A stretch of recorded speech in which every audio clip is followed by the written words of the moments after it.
Welcome to the Joseph Goldstein Insight Hour.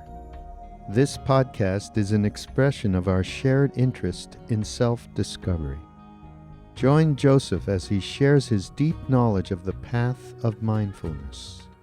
If you are interested in supporting this podcast, please go to BeHereNowNetwork.com/Joseph.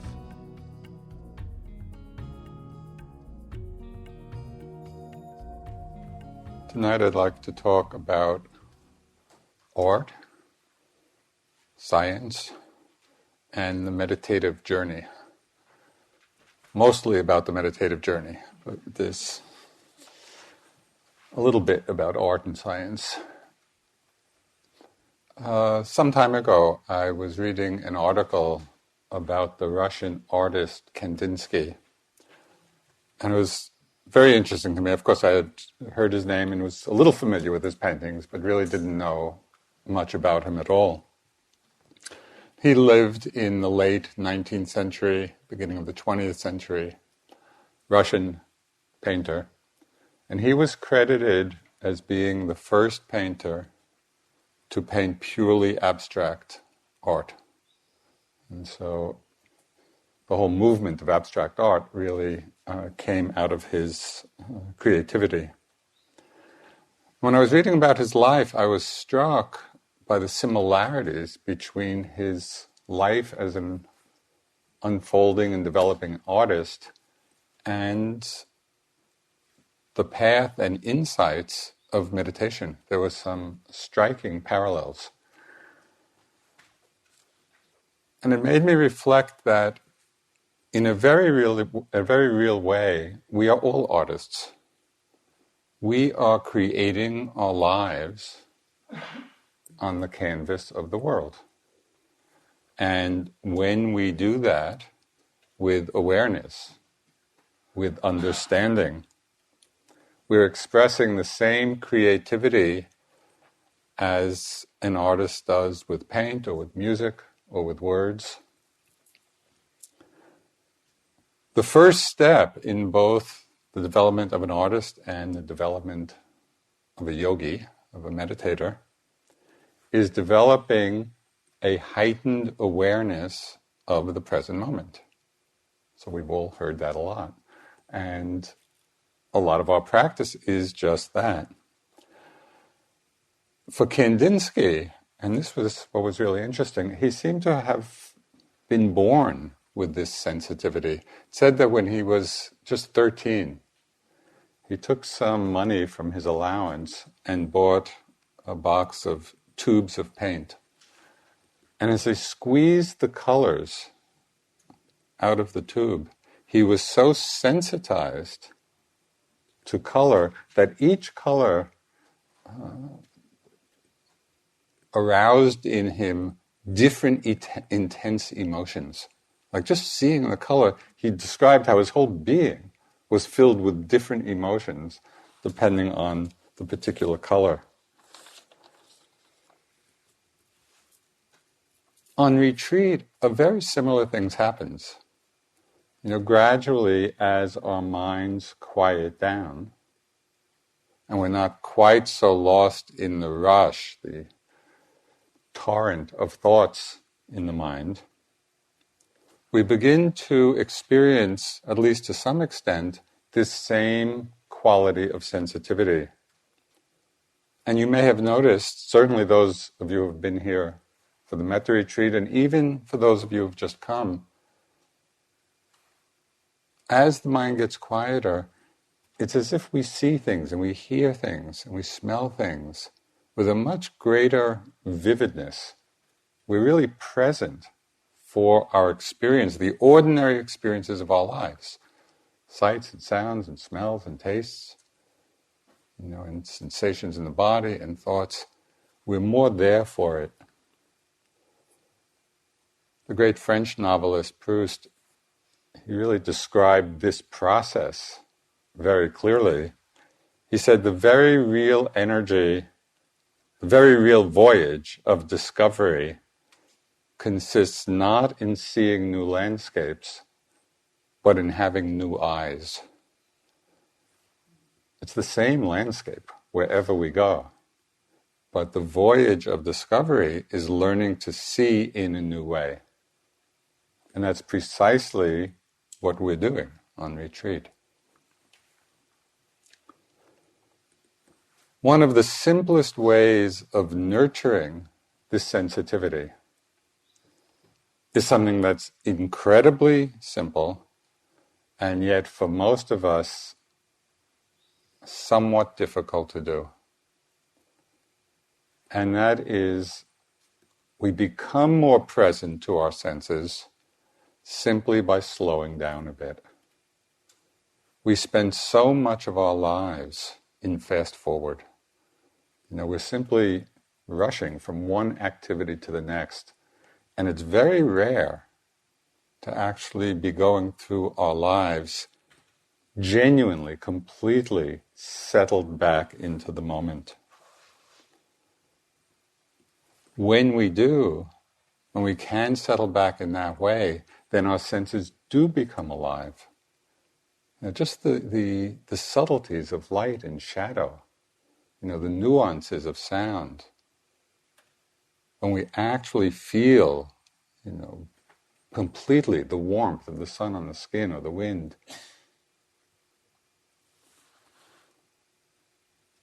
Again, from one of our great artists, Georgia O'Keeffe, she said to really see, and she was a great seer, she said to really see takes time, like to have a friend takes time.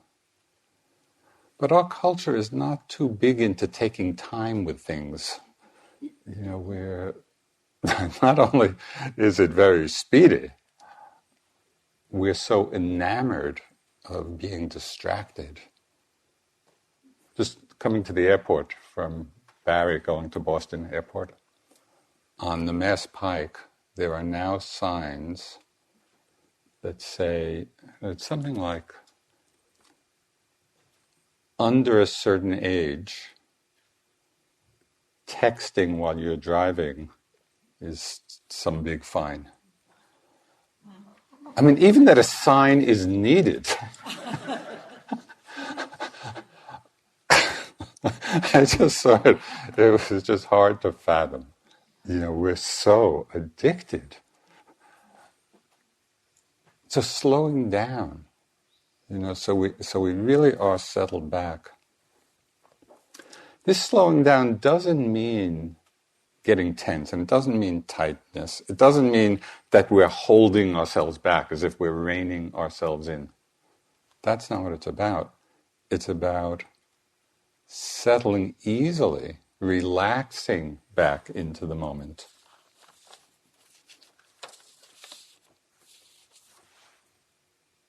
It's very simple. When we relax back into the moment, simply being mindful of what we're knowing in that moment. It's not complicated. But it goes against our conditioning, which is why a retreat is a place and an opportunity to practice this. So on the one hand, we want to practice and remember just this easeful, relaxing back in the moment. And on the other hand, paying attention to the feeling of rushing. Because when there's the feeling of rushing, that is a very good signal.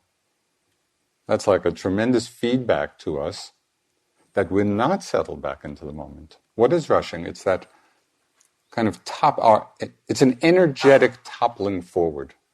Right? And it doesn't have to do with speed. We can be rushing, moving very slowly. And a good place to observe this is to just watch your energy, to feel your energy, even if you're moving reasonably slowly when the lunch bell rings.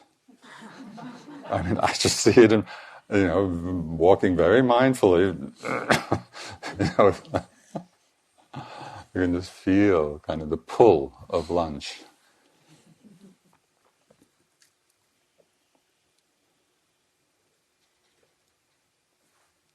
every time you become aware of this feeling, and I would make it a practice, have the intention to keep a lookout for the feeling of rushing, because it happens many times a day. When we're just toppling forward into the next activity, into the next step, it can even be into the next breath, where our minds are leaning forward. Have the intention to pay attention to the feeling of rushing, because it is a very good signal.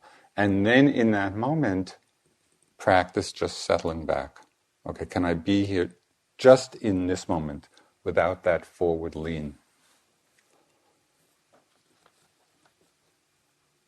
When we do settle back in this way, there is always a feeling of relief. There's a certain tension involved in both leaning forward and staying upright. Right? There's a kind of tricky balance there. When we're back in the moment, when we're settled back, there's a feeling of ease, there's a feeling of relief. This will take practice. It's so simple, but it's very interesting to observe just how often we're in that place of rush. And so a little mantra you can use throughout the day to remind you to settle back is to remember that, especially in moving about, the mantra can be each step. Just each step is worthy of your attention.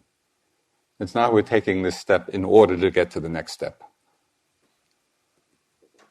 Is this clear? It's so simple, but it's so difficult because of our habitual way of doing things. You will see an amazing depth of practice happen naturally if you practice in this way. It's each step.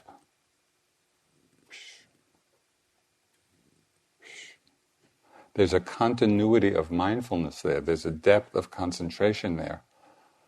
But it takes practice. So that's why I'm emphasizing it so much. There's an interesting connection, going back to the art for a moment, between the perception of beauty and the Dharma. And we all know this just from times when we're appreciating beauty. And it might be a work of art, but it might more often be in nature. When we're watching a beautiful sunset, or we're just kind of looking at the hills and appreciating, the light on the hills, whenever we're aware of beauty, it's very rare that there'll be a feeling of rushing then. It's somehow in our perception of beauty that helps us to relax back in the moment, where we're really open to it, we're receiving it, we're at peace in that moment. And it's why, in many places in the suttas, the Buddha and other enlightened beings would praise the beauty of nature as a good environment for practice, because it does help to calm and settle the mind.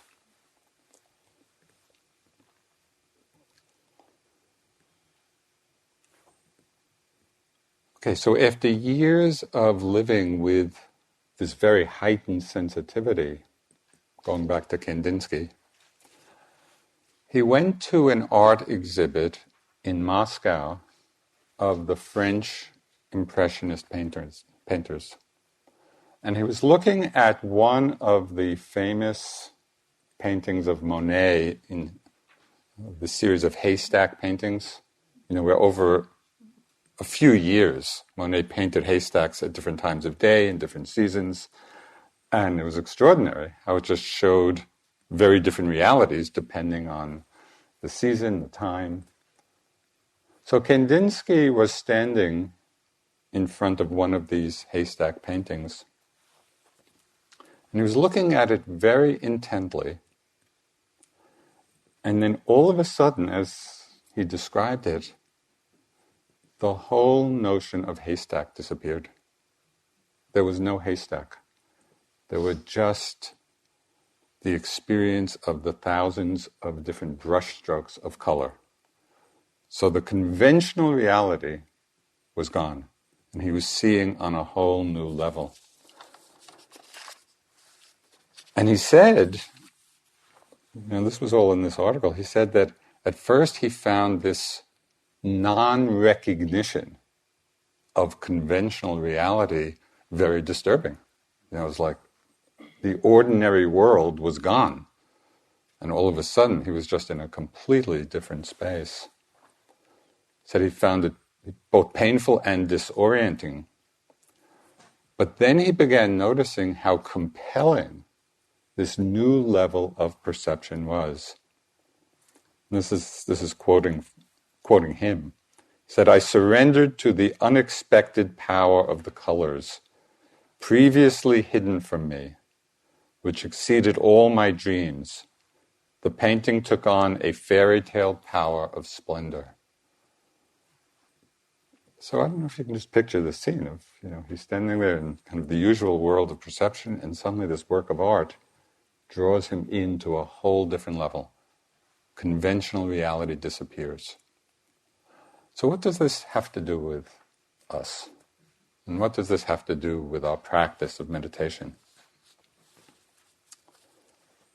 With close, careful attention, the haystack disappeared, and all that remained was a world of color, which was no longer limited by preconceived forms. Okay? In just the same way, when we look closely, when we look that intently and carefully at what we call self, at this mind and body, the conventional notion, the conventional idea, the conventional image we have of self, just like haystack, disappears. And we begin to experience the reality of this mind and body on a whole different level. We go from the concept, from the idea of self, and we all have created a lot of concepts and ideas of who we are, of who we take ourselves to be.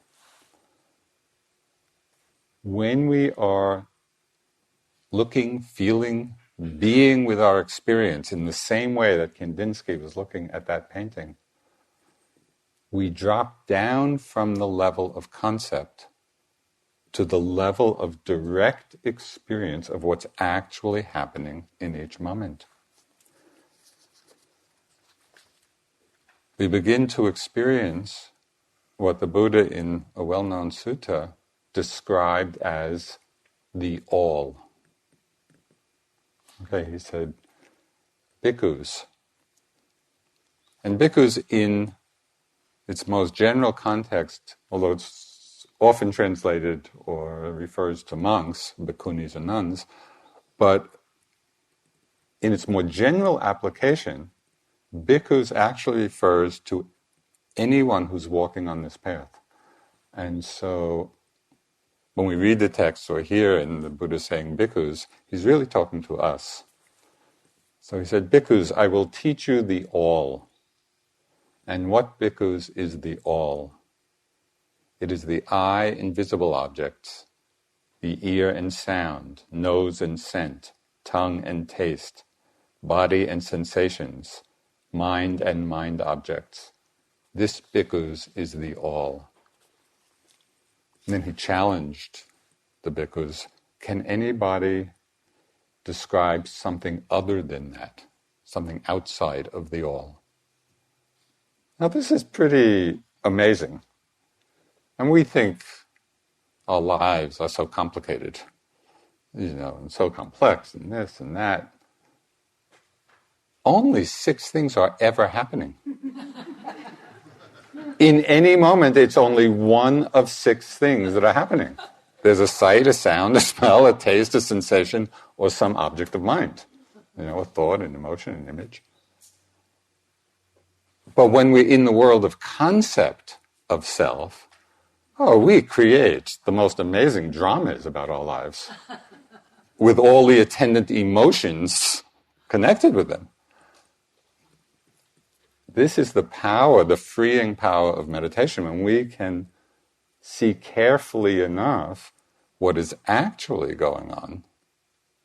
And we see, just like Kandinsky, haystack disappeared and it was just the world of color, not limited by preconceived forms.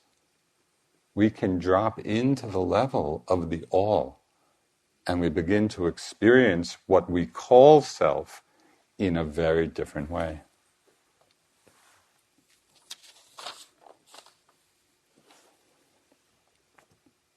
So just as a simple demonstration of this, and many of you are very old yogis, so this won't come as big news to you, but just for the fun of it, if you hold your hands together, just no particular way, just holding your hands together. Now just imagine asking somebody, on the streets of Woodacre to do this, and then ask them what they feel. Probably most people would say, I feel my hands. There's no sensation called hand. Right? What is it that we actually feel? We feel warmth, we feel pressure, we feel tingling. Right? There's no hand. We don't feel hand. We think hand. We have an image hand, but the direct experience is just of these sensations. Now you might ask, so what? Why is this important? It's actually very important because the concepts we have of things don't change. Hand today, hand tomorrow, hand yesterday. And to the extent that we're living in the world of concepts, as we do a good part of the time, we're deluded in the perception that things are more or less lasting. But when we're on the level of direct perception, when you're feeling the sensations, and we're really there for it, those sensations are changing momentarily. And so we're beginning to enter into the world of change. And it's precisely in this world of change, of perceiving it that clearly, that directly, that moment to moment, that deconditions clinging, that deconditions grasping. So that is the doorway to freeing our minds.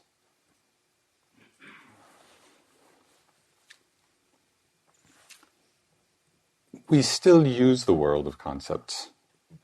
So we can still talk of haystacks, and we can talk of hands, and we can talk of self, and we use these concepts for everyday communication. No problem with that. But are we locked into that world, oblivious to the reality underneath, or are we simply using that terminology for conventional ease? Someone once asked a Tibetan teacher, is the self real? And so this is what he said. It's not that you're not real. We all think we're real. And that's not wrong. You are real. But you think you're really real. You exaggerate it.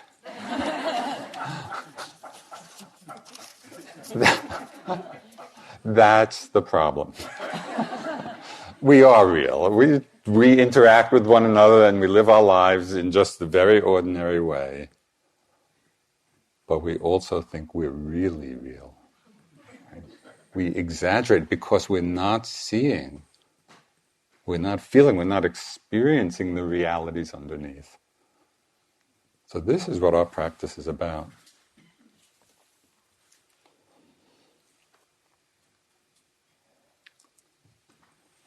There's a very interesting connection between this growing understanding and growing awareness of selflessness, we could say lack of self-centeredness.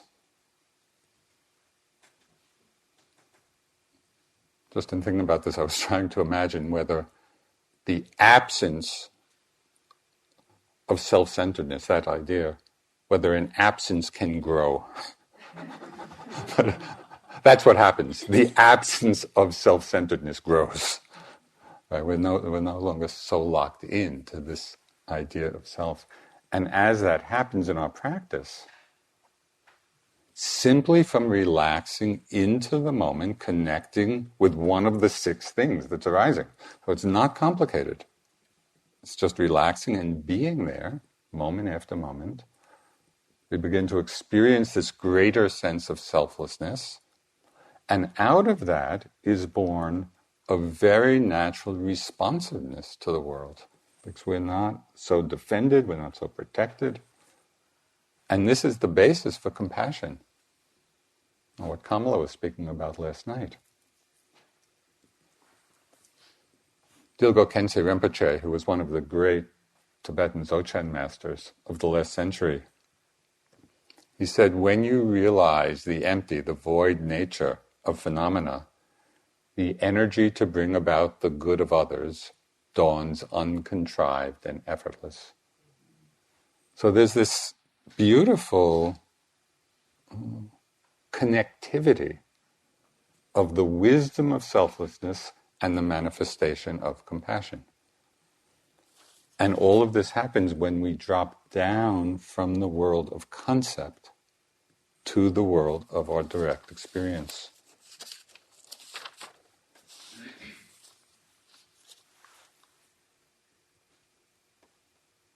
Okay, so the question that really arises for us is, how do we do this? I think it's not that difficult to understand conceptually. But how do we put it into practice?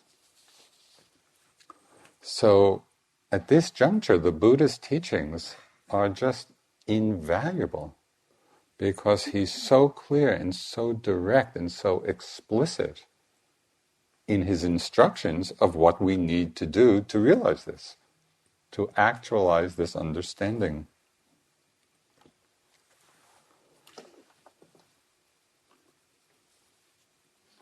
The art of the practice is its creative aspect. The science of the practice is its lawful aspect. And one of the meanings of the word dharma is law. It means the law of things, the truth of things. Just as there are the physical laws of nature, of biology or chemistry or physics, there are also laws governing the mind and how the mind works.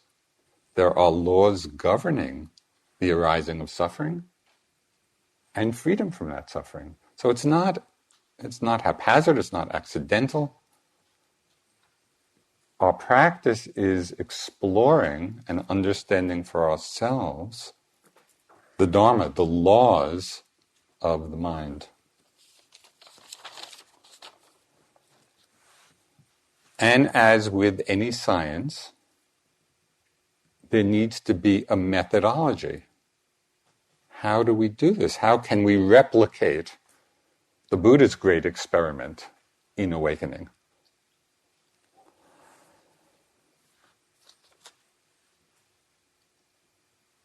One of the clearest set of instructions that the Buddha gave is in the Satipatthana Sutta, which we've talked about. That's often translated as the 4 ways of establishing mindfulness, or the 4 foundations of mindfulness. And it's quite an amazing text. It's just a few pages. But first, the Buddha declares very explicitly, this is the direct path to liberation. That's no small claim. I'm saying, okay, do you want to be liberated? This is the path. These are the instructions you should follow. But he doesn't just leave us hanging there. Then he goes on to describe quite explicitly how to put them into practice. So the sutta, the Satipatthana Sutta, has a very interesting and precise order, and pattern. First, there is a very specific instruction on what it is that we should be observing or feeling. So for example, in the first section of the sutta where it's mindfulness of the body, this is the first way of establishing mindfulness, using the body as a vehicle. There are quite a few sets of instructions of how to do this. There's mindfulness of the breathing, there's mindfulness of the elements, there's mindfulness of postures, there's mindfulness of daily activities. So I want to read just a few lines from the sutta to just give you an idea of just how specific the Buddha was. So this was with regard to the postures. When walking, one knows I am walking. Real complicated, isn't it? When standing, one knows I am standing. When sitting, one knows I am sitting. When lying down, one knows I am lying down. Or one knows accordingly, however the body is disposed. But do we do this? It's so incredibly simple. It's just to know when we're standing. We know we're standing. We're back in the moment. We're not ahead of ourselves. When we're sitting, when we're lying down. And again, with activities. When going forward and returning, one acts clearly knowing.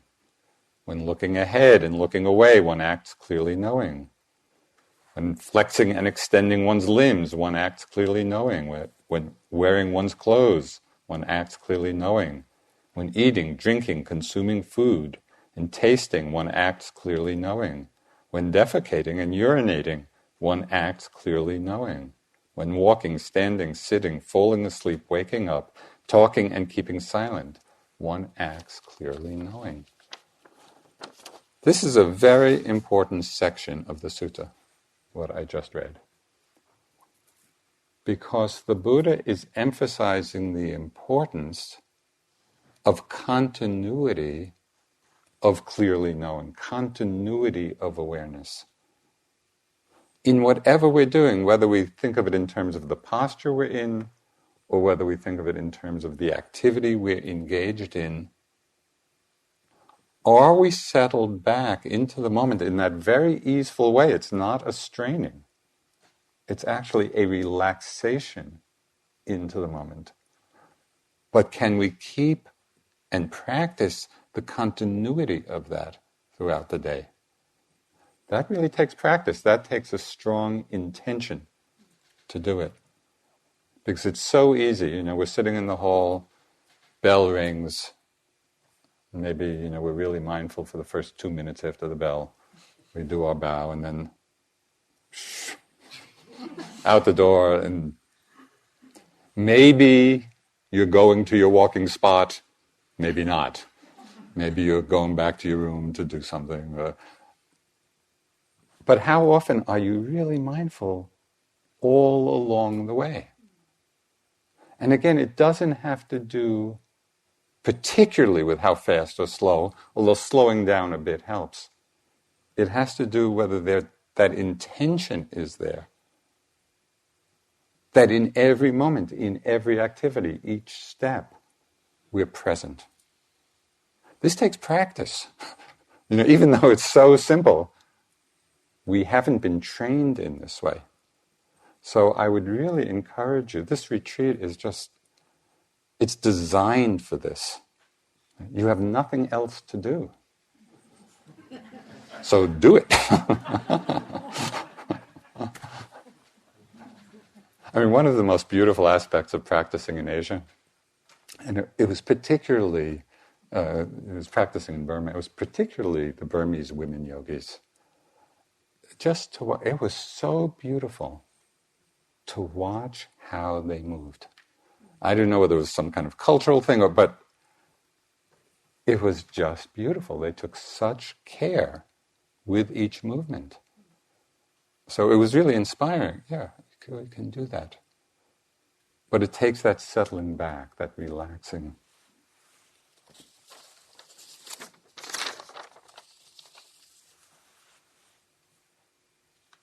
Okay, so following each set of instructions, and as I said, in each of the foundations, there are many different exercises to do. So with the body, it's the breath, it's postures, it's activities, it's the elements, which are the sensations. After each set of instructions in the sutta, as I've mentioned, there is this refrain where the Buddha tells us how to practice with each of these various fields of experience.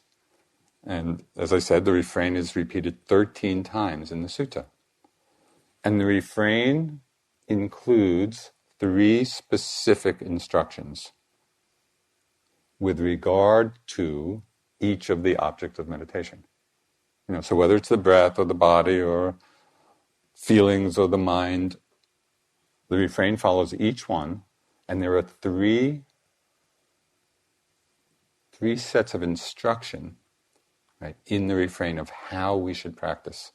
And so I wanted to just go over, not in too much detail, what those 3 elements of the refrain are, because the Buddha is saying, this is how you should practice. So he first says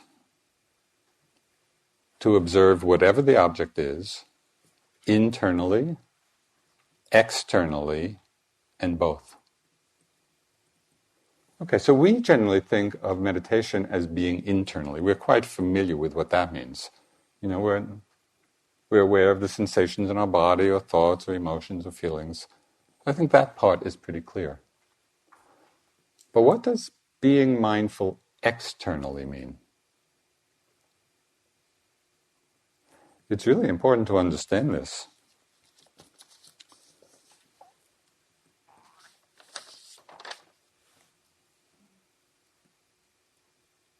Because it's the only way of making our practice of awareness comprehensive. So it really includes everything in our experience. One of the most overlooked arenas of mindfulness externally, and one that has enormous consequences for what's happening in our minds, is mindfulness of seeing. Now, seeing, for almost everybody, unless one is visually impaired, seeing is perhaps the most predominant sense experience we have. We are living in the world of what we see. But on meditation retreats usually, and certainly in our lives, it's not very often that we're reminded to be mindful that we're seeing. Right? Because we keep on turning our attention inward, but the Buddha is saying be mindful internally, externally, and both. So I'll just give you an example of how powerfully transforming this can be. And I've told this story many times. It goes back quite a few years in my practice, being on retreat.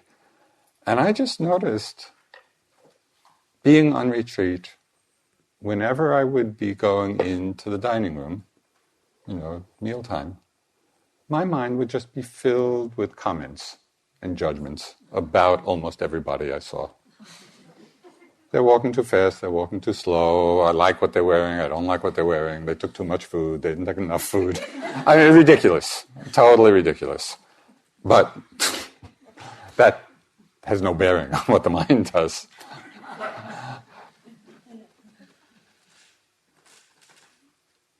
And I tried different things, to kind of quiet it down. And there are different techniques one can use. But the most effective, the one that freed the mind most immediately and quickly from that whole pattern of judging and commenting, I started, every time I just started stepping into the dining room, I started noting seeing.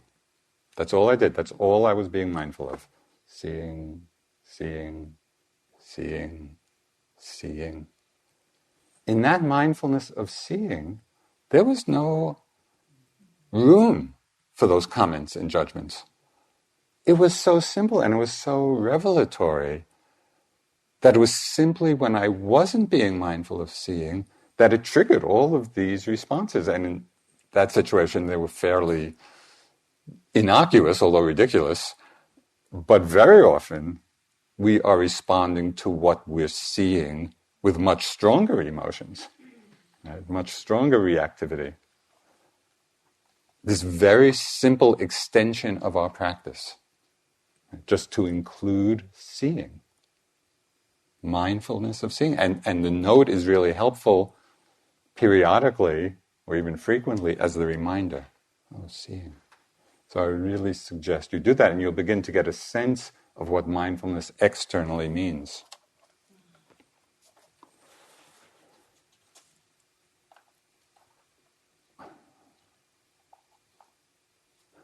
When we're not mindful externally, it is so easy to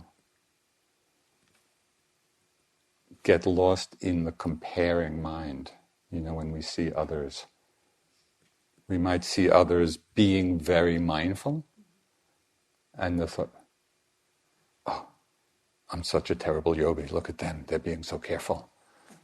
Or we might see somebody who seems to be acting and moving very carelessly.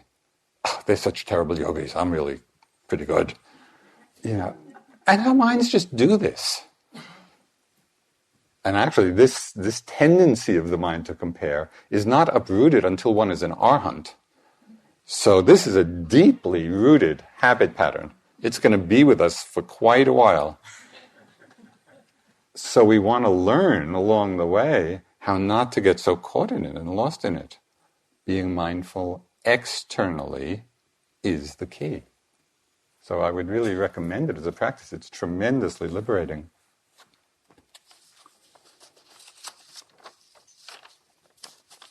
Okay, so that's the first instruction of the refrain. Be mindful internally, which we're familiar with. Be mindful externally. And that could be all of the external. I was just using the example of seeing. Be mindful of both, internally and externally. The next instruction in the refrain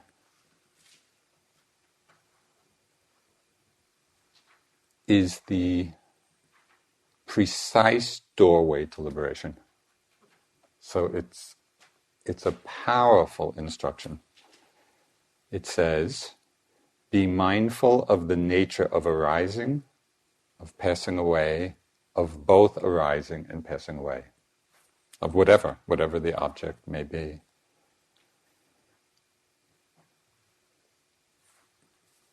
This trains our mind to be aware not only of what it is that's arising. You know, sometimes we get so fixated in our practice on what the object is, you know, and recognize, oh, it's this, which is important. But the Buddha is saying that's not enough. That we need to be paying attention, whatever the object is, to the nature of its arising, its passing away, both its arising and passing away. This is what's keying us in to the great truth of change. When we were practicing with Sayadaw U Pandita, who was a very demanding teacher, in our reports, we would often have to describe what was happening in the sitting and walking, what different experiences were arising, but also we would need to report what happened to that object as we observed it. So for example, sitting, feeling the rise and fall, feeling of tension arose. Okay, became aware of the tension. Then what happened to the tension as I was feeling it? It got stronger, it got weaker, it disappeared, it shifted position. Right? It's not that it should have any particular outcome, it's just, are we aware of its changing nature? And so just holding that question in mind, just from time to time, as different objects are arising, hold the question, well, what happens to this as I'm aware of it? What happens to the thought? Does it continue? Does it disappear? Does it fade away? Does it end abruptly? In order to know this, you really have to be paying quite careful attention. Can't be sloppy. And so just having the question helps to refine the quality of our awareness. And we begin to see directly, so it's not just... When the Buddha is saying, be aware of the arising, the passing away, both the arising and passing away, this is not a throwaway line. This is really important. This is the essence of what frees the mind. Because we begin to see... Okay, I need to just back up a little bit. The line that I'm about to say in the suttas, very often people heard this line and got enlightened. Okay, so here's your big chance.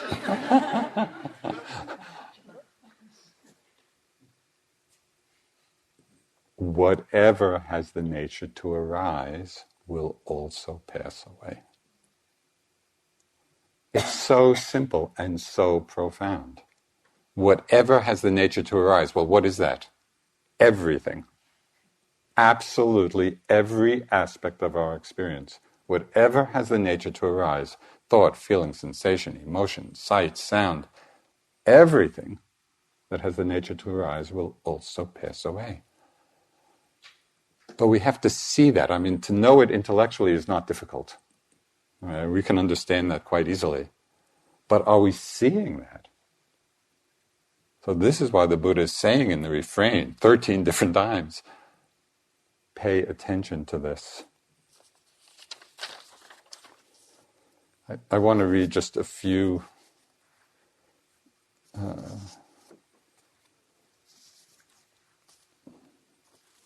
reminders of this from different traditions. And so just as a way of imprinting your minds, as deeply as possible with the truth and importance of this. There was a great Tibetan yogi, his name was Shabkar. He lived, I think it was like 18th century Tibet. And he was one of these wandering yogis. And there's a book of his teachings, and a lot of the teachings are in the form of what are called songs. And he was really communing with nature. And in this one particular teaching, he's having this dialogue with a mountain flower. And so he and the flower are talking to one another. So these last lines, first the flower says to him, you don't understand anything. And then the flower goes on with a whole discourse on change and impermanence. So these are the last words of the flower to Shabkar. Among all the activities of samsara, there is not one thing that is lasting. Whatever is born will die. Whatever is joined will come apart. Whatever is gathered will disperse.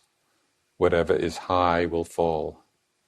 Having considered this, I resolved not to be attached to these lush meadows. Even now, in the full glory of my display, even as my petals unfold in splendor, you too, while strong and fit, should abandon your clinging, meditate in solitude, seek the pure field of freedom, the great serenity. So that's the message from the flower. From the Buddha. Fully knowing the arising and passing of the aggregates, one attains joy and delight. For those who know, this is the deathless. Fully knowing the arising and passing away. So how do we fully know it? All we have to do is be present. All we have to do is be aware, because things are arising and passing by themselves. This is not some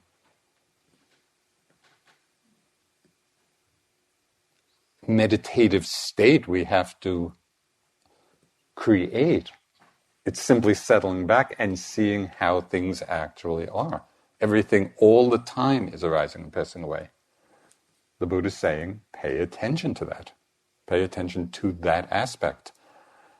And it's very interesting, in your practice, watch to see how so much of the attention is on what it is, and how often we're missing the aspect of its changing. So give importance to that. And then, this is from Lady Sayadaw, who's one of the great Burmese masters. He said, not seeing arising and passing away is ignorance, while seeing all phenomena as impermanent is the doorway to all the stages of insight and awakening. These are all powerful statements. Not seeing arising and passing away is ignorance. Okay, we have to take that in. While seeing all phenomena as impermanent, while seeing all phenomena, this is the important point, because we know that everything changes. But are we actually seeing the impermanence? That's what our practice is about. You know? And we can see it with whatever's arising. We don't have to wait for anything special. Whatever it is, whatever has the nature to arise will also pass away. That's what we want to be seeing. Right? So it's immediately and always available to us. This is why the Buddha's teachings are so beautiful. It's just so precise and direct and explicit in what we need to be doing.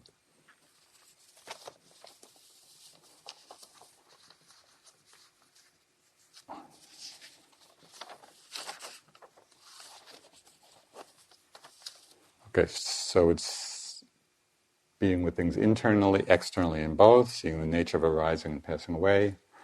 The third instruction in the refrain is one that I've already talked about a lot in the last couple of mornings. It's that statement the Buddha made,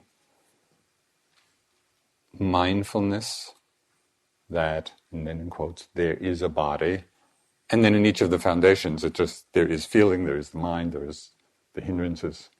So here it's just using the body. Mindfulness that there is a body is established in one to the extent necessary for bare knowledge or clear knowing and continuous mindfulness. So in the interviews today, many of you mentioned kind of the usefulness of just using that frame, there is a body. Right? So the Buddha is highlighting the importance, just to the extent necessary for clear knowledge. You know, so it doesn't take much effort. It's just remembering. And in that frame, we can be aware of things arising and passing. You know, within that frame, the different sensations come and go, the breath comes and goes, sounds come and go. Okay, so the Buddha concludes this refrain.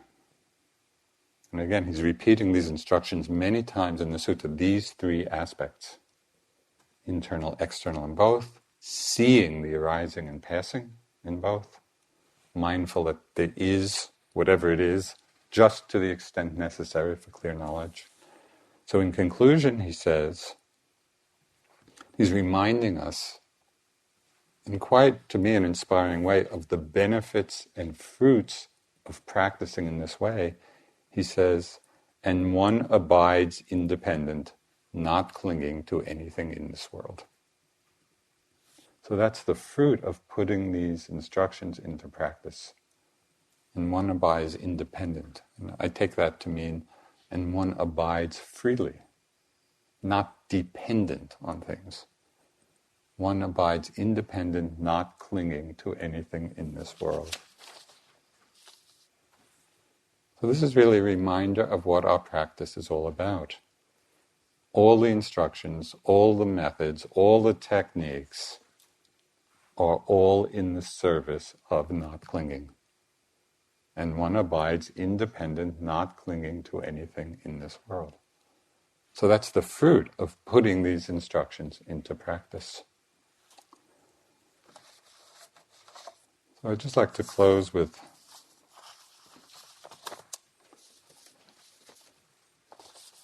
one teaching from Dzigar Kongtrul Rinpoche, a contemporary Tibetan teacher. He says, the potential for realization is universal and present for all of us. True benefit will come from your own efforts in realization. For your efforts to bring benefit, you must take your life into your own hands and examine your mind and experience. From this point of view, nobody could be kinder to you than yourself. Nobody could have a greater effect on you or actually do more for you than yourself. The Buddha said, I have shown you the path of liberation. Now liberation depends on you. This is really true. If you don't take your life into your own hands, not even the Buddhas can make a difference. It's up to you. So that's our call to practice.